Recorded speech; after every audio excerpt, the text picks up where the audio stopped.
Yes academy YouTube channel पर आप सभी का तहे दिल से स्वागत है। आज एनसीईआरटी में हम चैप्टर नंबर 2 जियोग्राफी का, चैप्टर नंबर 2 स्टैंडर्ड 6 छठी कक्षा का हम पढ़ने जा रहे हैं और चैप्टर नंबर 2 है ग्लोब, अक्षांश इन देशांतर। आपके सामने एक मैप देखने को मिल रहा है कि विश्व में, दुनिया या भारत में किसी भी स्थान को पता करना हो तो अक्षांश एवं देशांतर बहुत ही अहम रोल निभाता है। उसी के साथ में अगर कुछ बताया जाए तो हमारी जो पृथ्वी है वो पृथ्वी गोल तो ज़रूर है लेकिन कंप्लीटली गोल नहीं है। ऊपर की ओर से और नीचे की ओर से थोड़ा दबा हुआ है। दूसरी बात, पृथ्वी हमारी 20% झुकी हुई है। ये आपको एक तरफ से झुकाव देखने को मिल रहा है, इसीलिए ग्लोब सीधा ना होके थोड़ा टेढ़ा रखा है। चलिए शुरू करते हैं। आगे आगे आप देखते जाएंगे। तो हम जो फर्स्ट लेक्चर में पढ़ चुके हैं कि हमारी पृथ्वी गोलाकार नहीं है, यह उत्तर और दक्षिण ध्रुव पर थोड़ी चपटी और मध्य में थोड़ी उभरी हुई है। मतलब यहाँ उत्तरी ध्रुव दक्षिणी ध्रुव में क्या है, चपटी हुई है, और मध्य का जो पोर्शन है ये क्या हुआ है, उभरा हुआ है, ये बताया जा रहा है। तो कहा जाता है कि क्या आप कल्पना कर सकते हैं कि यह दिखती है, कैसी दिखती है? इस संबंध में जानकारी प्राप्त करने के लिए आप अपनी कक्षा में ध्यानपूर्वक ग्लोब को देखिए। आपको अगर ग्लोब जैसे भी देखने को मिल रहा है तो आप देख सकते हैं। जितने भी इम्पोर्टेंट क्वेश्चन बने हों और आ सकते हैं और आए हुए हैं, हम उनमें अंडरलाइन ऑलरेडी कर दिया है, जो आपको नोट डाउन करना रहेगा। पृथ्वी के समान किसी गोले पर किसी बिंदु की स्थिति पर वर्णन करना कठिन है। अब प्रश्न उठता है कि इस पर किसी स्थान की स्थिति कैसे बताई जा सके। इसके लिए हमें कुछ बिंदुओं एवं रेखाओं के संदर्भ में आवश्यकता होगी। मतलब अब कहा जा रहा है कि हम अगर किसी भी देश या किसी भी स्थान को अगर दर्शाना है तो कैसे पता चले? वो पता चलेगा अक्षांश एवं देशांतर, एक मानक रेखा के समय के हिसाब से होगा। आप देखेंगे कि एक सुई ग्लोब की झुकी हुई अवस्था में स्थित होती है, जिसे अक्ष कहा जाता है। ग्लोब पर वे दोनों बिंदु जिससे होकर गुजरती हैं उत्तर तथा दक्षिण ध्रुव है। ग्लोब को इस सुई के चारों ओर पृथ्वी की भांति पश्चिम से पूर्व और घुमाया जा सकता है। पश्चिम से पूर्व की ओर घुमाया जा सकता है। याद रखिएगा, एक सवाल में अपने कक्ष पर चारों ओर घूमती है, जो एक काल्पनिक रेखा है। जितनी भी रेखाएं हम बनाई गई हैं पृथ्वी के ऊपर, वो एक काल्पनिक रेखा है। पृथ्वी के ऊपर कोई रेखाएं नहीं हुई, लेकिन एक काल्पनिक रेखा बनाई गई है। एक अन्य काल्पनिक रेखा भी ग्लोब को 2 बराबर भागों में बांटती है, जिसे वृषभवृत्त कहा जाता है। एक समझिए कि हमारा ये मैप है, विश्व का है, उसमें एक समांतर रेखा बीच से काटी गई है। उसे क्या बोला गया है? उसे बोला गया है विषुववृत्त। क्या बोला गया है? विषुववृत्त कहा गया है। पृथ्वी के उत्तर में स्थित आगे भाग को उत्तरी गोलार्ध, ये उत्तरी गोलार्ध ऊपर को, ये सेंटर की रेखा है, और दक्षिण में नीचे की तरफ दक्षिणी गोलार्ध कहा जाता है। ये दोनों बराबर के आधे भाग में होते हैं। इस प्रकार विषुववृत्त पृथ्वी पर एक काल्पनिक वृत्त बनाती है एवं एक पृथ्वी पर विभिन्न स्थानों की स्थिति बताते का समय सबसे महत्वपूर्ण बिंदु है। विषुववृत्त से ध्रुव तक स्थित सभी समांतर वृत्त को अक्षांश कहा जाता है। ये जो लाइन गई है आपके राइट ये अक्षांश रेखा, ठीक है, अक्षांश कहा जाता है। आगे, विषुववृत्त शून्य अंश अक्षांश को दर्शाती है। मतलब विषुववृत्त जो हमने आपको बताया अभी, जो ये समांतर रेखा है तो ये 0 है। इसी तरह ये 1 2 3 ऊपर को जाएगा और 1 2 3 ऊपर से नीचे तरफ आएगा, इस तरह चलता रहता है। इसका माप होगा 260 अंश। मतलब एक गोले का अंश कितना होता है 360 का 1/4 यानी 90 अंश होगा। मतलब ऊपर की तरफ 90 होगा और नीचे की तरफ भी 0 से 90 होगा। उत्तरी अक्षांश उत्तर ध्रुव को दर्शाता है तथा 90 अंश अक्षांश दक्षिण ध्रुव को दर्शाता है। विषुववृत्त से उत्तरी ध्रुव कितना में 90 और दक्षिणी ध्रुव 90। इस प्रकार विषुववृत्त के उत्तर की सभी समता रेखाओं को उत्तरी अक्षांश कहा जाता है तथा विषुववृत्त की दक्षिण स्थिति सभी समांतर रेखाओं को दक्षिण अक्षांश कहा जाता है। याद रखिएगा कि पृथ्वी के गोले में जब टेढ़ी लाइन बनाई होगी तब उसे अक्षांश कहेंगे और सीधी लाइन को रेखांश कहा जाएगा। इसलिए प्रत्येक अक्षांश के मान के स्थान उसी की दिशा यानी उस या दक्षिण की ओर भी लिखा जाता है। सामान्यतः उत्तर या दक्षिण अक्षांश से व्यक्त किया गया है। ठीक है, ये आपके सामने एक मैप बनाया गया है। देखिए गोला है, ये सेंट्रल लाइन है आपके सामने विषुववृत्त रेखा। उत्तर की ओर 90 जाएगा तो क्या आ रहा है उत्तरी ध्रुव, और नीचे की ओर आ रहा है तो दक्षिणी ध्रुव। यह अक्षांश रेखा है। 0 विषुववृत्त से 23.5 डिग्री क्या बोलते हैं उसे कर्क रेखा, और 0 से दक्षिण की ओर 23.5 मकर रेखा बोलते हैं। 0 से याद रखिएगा 0 से 66.5 क्या बोलते हैं उत्तरी ध्रुव तक, और सेम उसी तरह दक्षिणी ध्रुव तक। बराबर, ये दोनों शीतकालीन होते हैं, ठंडे प्रदेश। ये मैप याद रखिएगा और अपने बुक्स में भी अच्छी तरह से बना लीजिएगा।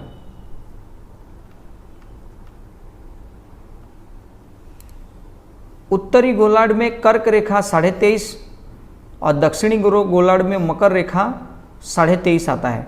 फिर विषुववृत्त के 66.5 उत्तर में उत्तरी ध्रुव और 66.5 दक्षिणी ध्रुव। जैसे हमने आपको ये बताया अभी कि ये 0 है, 0 से 23.5 ऊपर और 23.5 नीचे, तो ऊपर की ओर कर्क रेखा और नीचे की ओर मकर रेखा। 0 से 66.5 उत्तरी ध्रुव और 66.5 दक्षिणी ध्रुव होता है, ये याद रखिएगा।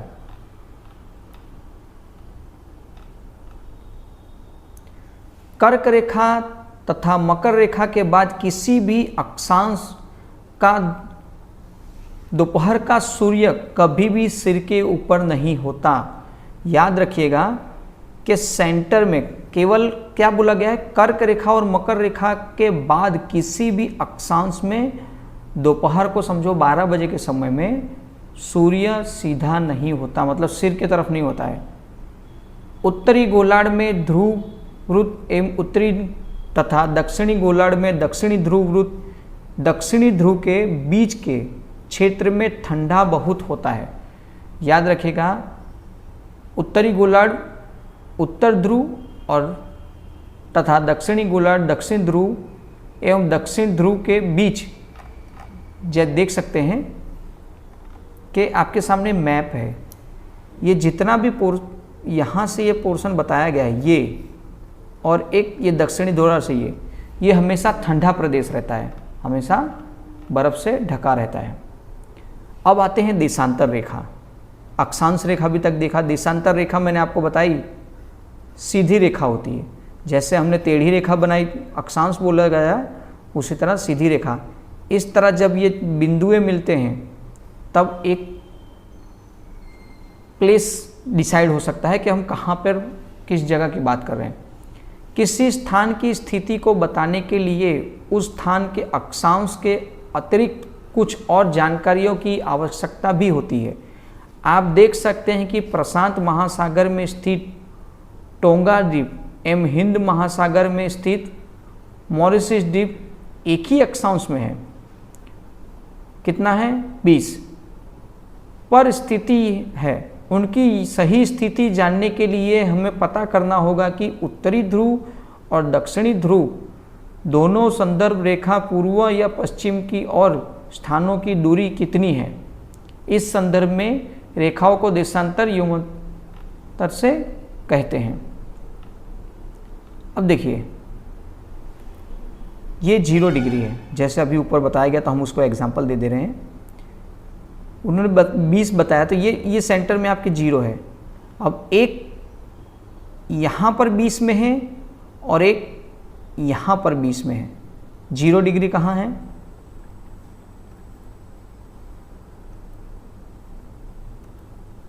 देखिए, ये 0 देशांतर है, ठीक है। अब एक 20 डिग्री यहाँ पर है और ये समझिए एक 20 डिग्री यहाँ पर है। तो ऊपर की ओर जा रहे हैं, उत्तरी ध्रुव की ओर, कर्क रेखा तरफ के नज़दीक होगा, और ये दक्षिण की ओर 20 डिग्री है लेकिन मकर रेखा की तरफ होगा। तो दोनों का इस तरह बताया गया है आपको, ठीक है। अब देखते हैं, देशांतर का मान 0 होता है जब ऊपर से सीधी रेखाएं आती हैं। तो ये सीधी रेखाएं जो होती हैं इसे क्या बोलते हैं? 0 डिग्री, जो लंदन के ग्रीनविच से गुजरती है, लंदन के ग्रीनविच के नज़दीक से गुजरती है, ये आप जानते ही हैं। हम 180 पूर्व या 180 पश्चिम की गणना करते हैं। याद रखिएगा, जब एक सर्कल बनता है तो 360 डिग्री का होता है। तो सीधी रेखा जब खींची जाएगी बीच से, जो 0 मानी जाएगी, तो 180 पूर्व की ओर, 180 पश्चिम की ओर सब जगह खींची जाती है। पूर्व गोलार्ध एवं पश्चिम गोलार्ध में विभिन्न करती है, जैसे हमने बताया कि आधे आधे में। यह जानना रोचक होगा कि 180 पूर्व और 180 पश्चिम यंत्र एक ही रेखा पर स्थित हैं, याद रखिएगा। और ये एक मानक रेखा है, पृथ्वी पर कोई बनाई नहीं गई है, लेकिन एक ये मानक रेखा बनाई गई है। जैसे मैं आपको एक मैप के द्वारा समझा देते हैं। देखिए, ये आपके सामने एक मैप है।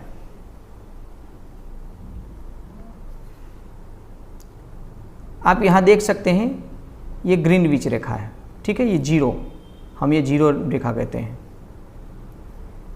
यहाँ से अगर इस तरफ जाया जाएगा, आगे की ओर, इस तरफ के जितने भी देश होंगे 0 से, उसे प्लस कहा जाएगा, और इस तरफ जो भी होगा उसे माइनस। माइनस मतलब प्लस माइनस करना नहीं होता है, लेकिन समय इस तरफ का प्लस देखा जाएगा और इस तरफ का माइनस देखा जाएगा। एग्जाम्पल दे दिया जाए कि हम भारत में अभी बैठे हैं, ये समझिए कि भारत में हम हैं, ग्रीनविच रेखा में रात के 12 बजे हैं। समय सारणी के हिसाब से ये समझिए कि अभी यहाँ के रात को 12 बजे हैं, हम AM कर दे रहे हैं। अब हमें इंडिया का टाइम जोन देखना है, तो इंडिया का एक टाइम जोन होता है फिक्स, वहाँ से लेके प्लस करेंगे तो कितना टाइम जोन है, तो बताया जाएगा कि 5.5 घंटे होए। अब वो 5.5 घंटे कैसे करेंगे तो वो भी बता देंगे।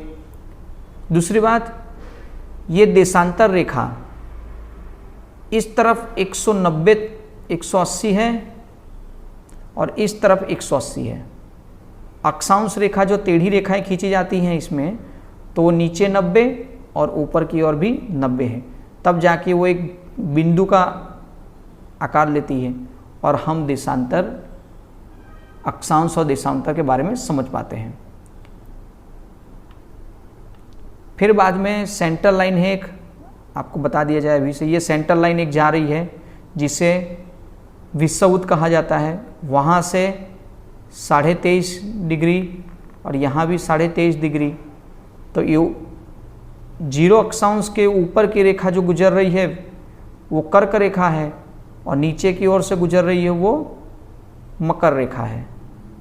थोड़ा बनाने में ऊपर नीचे हो गया है, ठीक है, तो याद रखिएगा।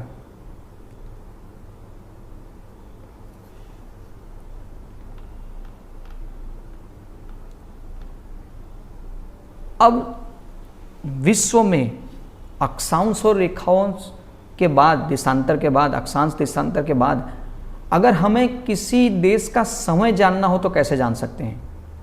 तो उस समय जानने के लिए भी एक ये अक्षांश और देशांतर बहुत ही ज़रूरी है। समय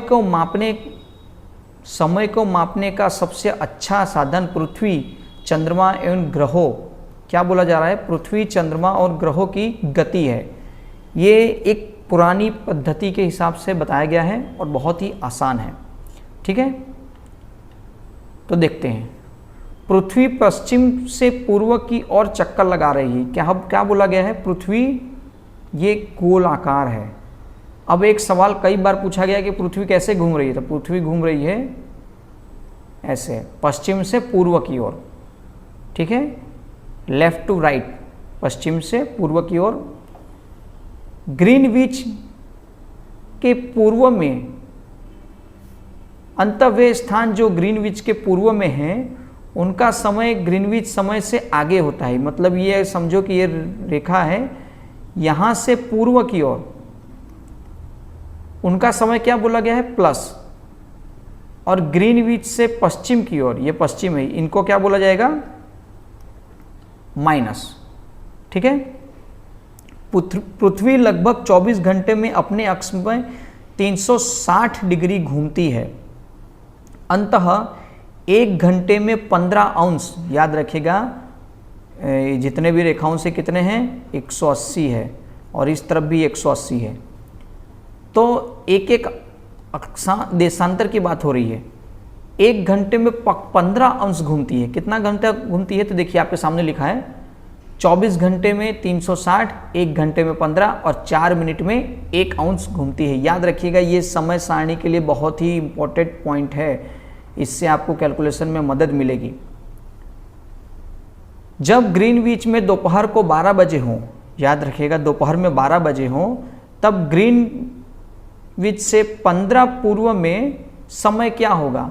तो याद रखिएगा ग्रीनविच से पूर्व मतलब इस तरफ की बात हो रही। तो अब ये समझो कि यहाँ 0 है मतलब 12 बजे हैं, और 15 का मतलब क्या बोला है? 1 घंटा। 15 अंश मतलब एक अंश में 4 मिनट लगते हैं, तो 15 अंश में कितने मिनट होंगे? वो काउंटिंग आप कर सकते हैं आराम से। तो क्या बोला गया? 60 मिनट। ग्रीनविच के समय से 1 घंटा आगे है, या तो पश्चिम की ओर बोला जाए तो ग्रीनविच से 1 घंटा पीछे है, अर्थात दोपहर के 1 बजे हैं। तो अब ईस्ट तरफ की बात हो रही थी, तो कितने बजे हैं दोपहर में? 1। तो यहाँ ग्रीनविच में अगर 12 बजे हैं तो यहाँ 1 बजे हैं। इसी तरह अगर ये भारत की ओर बोला जा रहा है तो वहाँ 5:30 बजे होंगे, जैसे जैसे आगे जाएंगे, ठीक है। इसी प्रकार जब ग्रीनविच का दोपहर का 12 बजे हो तब समय 180 पर मध्य रात्रि होगी। याद रखिएगा कि ग्रीनविच में अगर दोपहर में 12 बजे हैं तो उसी समय ये 180 डिग्री में क्या होगा? तो उसी समय 180 डिग्री में वहाँ पर रात होगी, रात के 12 बजे होंगे, ठीक है। अलग अलग यमुनोत्तर पर स्थिति स्थानों के स्थानीय समय के अंतर पर एक होता है, जिसे हम उदाहरण के तौर पर देख लें। हर देश अपना अपना मानक समय डिसाइड करती है। देखिए हमारा भारत का ये आपके सामने रेखांश है, 68 से लेकर 97, ये हमारा स्टार्ट टू एंड है।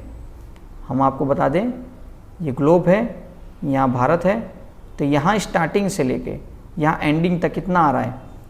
इन दोनों के बीचों में एक सेंटर रेखा है, बनाई गई है, मानक सेंटर रेखा, जो इलाहाबाद के, यूपी के इलाहाबाद के नैनी से गुजरती है। 82.5 82 5, ठीक है। इसे मानक समय डिसाइड किया गया है। भारत में गुजरात, द्वारका अथवा असम में डिब्रू के स्थानीय समय के लगभग 1 घंटा 45 मिनट का अंतर है। अब याद रखिएगा, एक समय कहा जाता है कि अरुणाचल प्रदेश में अगर सुबह के 4 बजे हैं तो गुजरात के कच्छ के तरफ कितने बजे होंगे। तो याद रखिएगा समय सारणी के हिसाब से समय तो पूरे भारत में एक समान होगा। सूर्योदय की बात करें तो यहाँ 4 बजे हो जाएगा तो यहाँ 6 बजे होगा। अब ऐसा क्यों? क्योंकि सूर्य पूरब से निकलता है। समय सारणी के हिसाब से कितना आगे है? 1 घंटा 45 मिनट।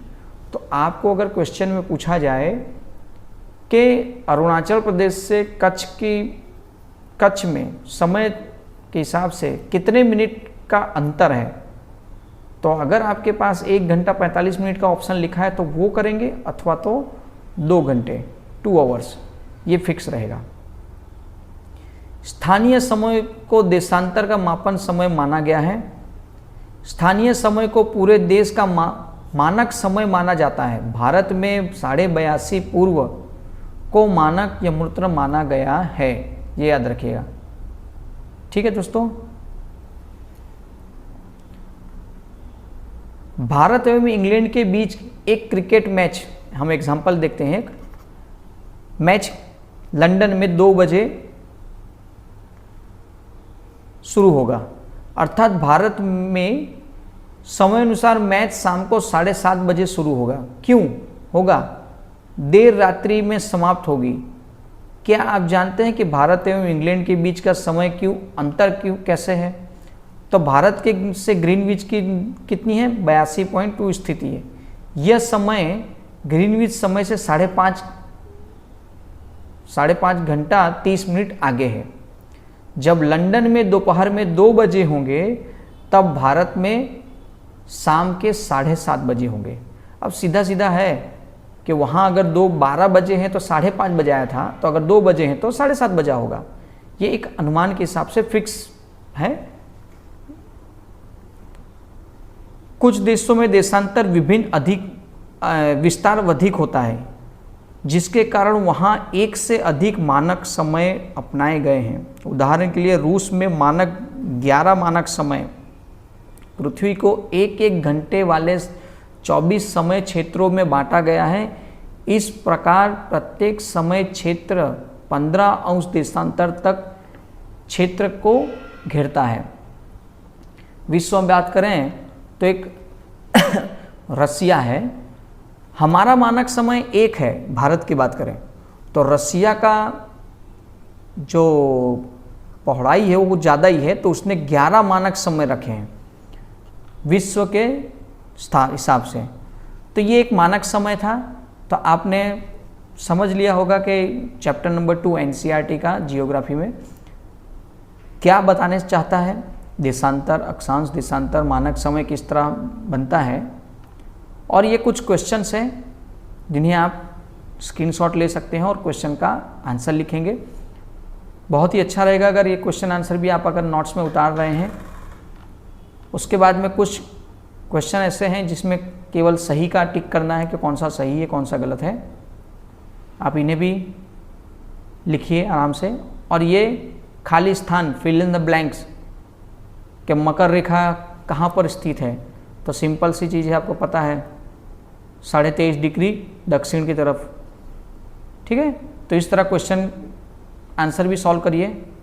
और वीडियो अच्छा लगा हो तो लाइक शेयर सब्सक्राइब करिएगा और दोस्तों को भी जोड़िएगा।